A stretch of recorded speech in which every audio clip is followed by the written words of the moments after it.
La petite ville de Dambulla se situe au centre géographique de l'île de Sri Lanka. L'arrivée aux grottes de Dambulla est marquée par un immense Bouddha doré, moderne, qui domine le temple d'or. Ce grand Bouddha est haut de 30 mètres. Il est assis, les mains dans la position du Dharma Chakra. Dans ce mudra, qui fait référence au premier prêche du Bouddha à Sarnath, le pouce et l'index forment un cercle qui suggère la roue de la loi du Dharma. La couleur de sa peau dorée est une allusion à la lumière de Bouddha. Près du temple d'or, un très ancien sanctuaire troglodytique. Mais là, vous n'êtes pas encore aux grottes de Dambulla. En passant par derrière le temple, il reste plus d'1 kilomètre de marche et une dénivellation de 200 mètres, sous une température chaude et humide. Arrivé près des grottes, on vous invite à chercher vos tickets d'entrée à 300 mètres en bas. Vous voyez, c'est ici. Puis on regrimpe les 300 mètres. Vous avez bien sûr acheté aussi une bouteille d'eau, car elle sera vide à l'arrivée aux grottes. Enfin, on accède au sanctuaire troglodytique des Dambulla Cave Temples, qui date du 1er siècle avant notre ère.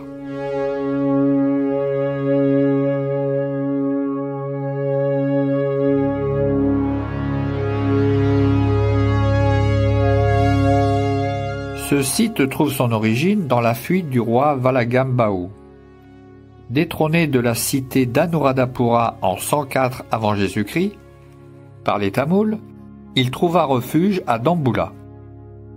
Restauré sur son trône au bout de 14 années d'exil, il souhaita remercier les moines qui l'avaient accueilli et créa le complexe des grottes ornées qu'on visite aujourd'hui.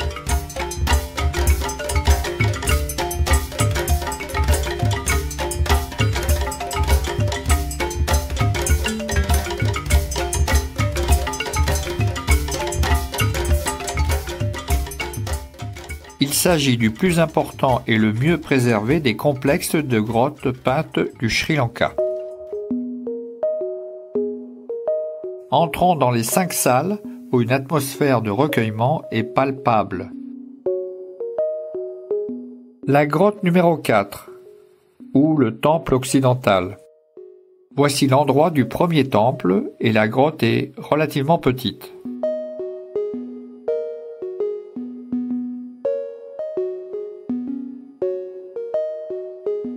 La grotte numéro 5, ou le nouveau second temple.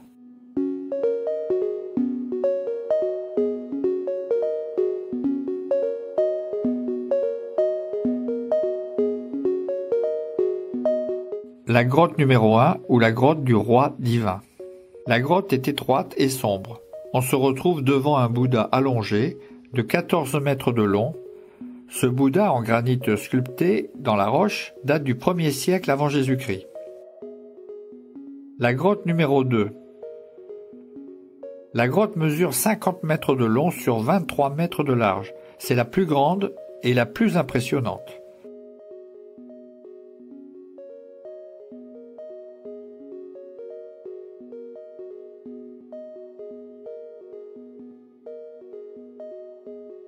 À l'intérieur, un Bouddha couché de 10 mètres de long. Au milieu de la grotte, un stupa de 5 mètres de haut. Il décrit la 3e semaine de méditation durant une forte pluie. Le cobra le protégea de la pluie, comme en témoignent les 2 statues autour du stupa. Une multitude de fresques couvre les plafonds et les murs. Elles datent du XVIIIe siècle, mais beaucoup ont été refaites depuis.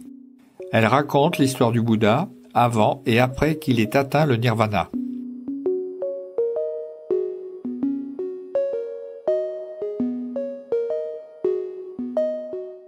La grotte numéro 3, ou le grand nouveau temple. Elle servit pendant longtemps comme pièce de stockage avant sa reconversion en sanctuaire, sous le règne du roi Kirti Sri Rajasingha de Kandy à la fin du XVIIIe siècle. Les fresques de style kandyen, qui couvrent près de 1800 m², représentent principalement le Bouddha ou des épisodes de sa vie. Elles datent pour la plupart du règne de Kirti Sri Rajasena, grand réformateur du bouddhisme. Là aussi, une cinquantaine de Bouddhas sont disposés autour de cette grotte. Là, un Bouddha couché doré datant du XVIIIe siècle.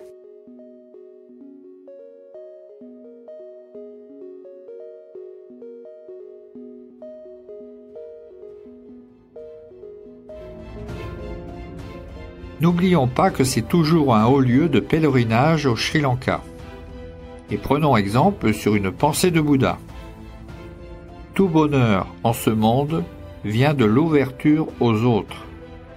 Toute souffrance vient de l'enfermement en soi-même.